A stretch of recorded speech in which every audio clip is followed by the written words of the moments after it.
Good morning, everybody. Welcome back from Solomon Scott Selections here for Sunday, April 24th. Before we get into today's play of the day, quick recap of what happened yesterday. We had a loss in the NBA with the Timberwolves team total under 115.5 at minus 110 on FanDuel.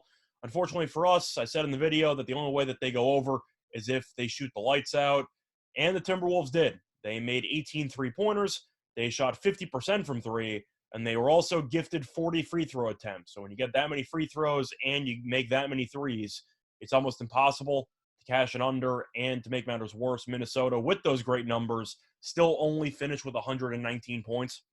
So even a mediocre performance from three, or even just a somewhat normal, I'd say, refereeing display, and Minnesota goes well under. But it is what it is, and the winning streak was snapped to 10. We will look to start another winning streak here on Sunday.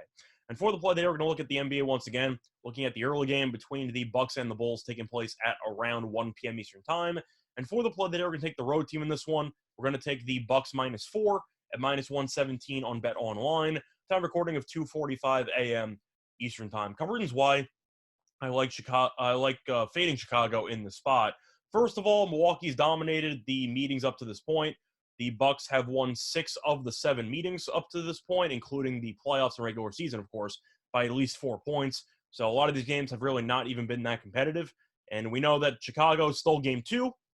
We know Middleton got injured, and a lot of people thought that Chicago might be able to potentially make some noise in this series after that happened. And then game 3 happened, and we're all reminded why nobody liked Chicago to win this series in the first place. It's because they completely no-showed the home playoff game, and the Bucks ended up winning by 30 with no Middleton. They scored 111 points. They only gave up 81. And when you only give up 81, you can assume that the star player for the opposing team did not fare too well. And DeMar DeRozan, following his 40-point outburst, was awful, mostly because Drew Holiday was fully assigned to DeRozan. And we know Holiday has been an elite perimeter defender for pretty much his entire career, but for the last decade and change. And he really dominated that matchup. DeRozan had nothing the entire game. He had to work for everything. And when you only finish with 11 points, you know Chicago's going to struggle without him, because we know that the supporting cast for Chicago is not very good. Levine has been okay. Vucevic has been okay as well. But you're going down the line, they really don't have many options. Caruso's been great defensively. Offensively, not so much. Patrick Williams, same story. They really don't have many options, and I expect the Bucks to take away DeRozan's success once again, which should result in another lackluster game for Chicago as a whole. But emotionally, I'm really not sure how you're supposed to respond and just forget about what just happened in game 3. You have a team that's dominated you all season long. You struggled against good teams all season long. You stole a home game, and you had a shot there to really put the pressure on, and you showed and lost by 30. So I have no faith in Chicago. I expect them to get run out once again. I think the most concerning thing about the game 3 loss was the fact that Milwaukee scored 111 points and Giannis only had 18. So the supporting cast, the three-point shooting, you can look at Grayson Allen, for example, or even Bobby Portis, who was amazing in that game. Bobby Portis, in the 2 full games that he's played, has had a double-double in each game.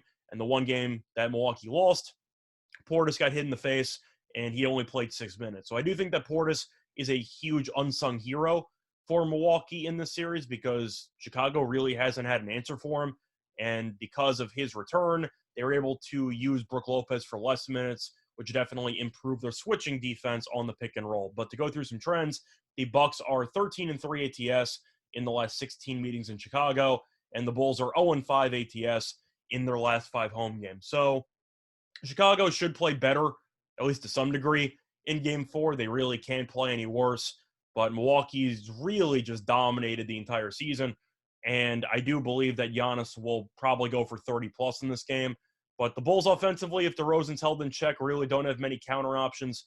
And the Bulls have really struggled to contain every weapon that Milwaukee has, especially recently with Portis being healthy. I expect it to be close for a little bit, but eventually Milwaukee will blow it open and probably win this game by 10. But 4 is too low. I'm going to take it. So play that once again here for Sunday, April 24th. It's going to be on the Bucks -4 at minus 117 on Bet Online. Bye, everyone.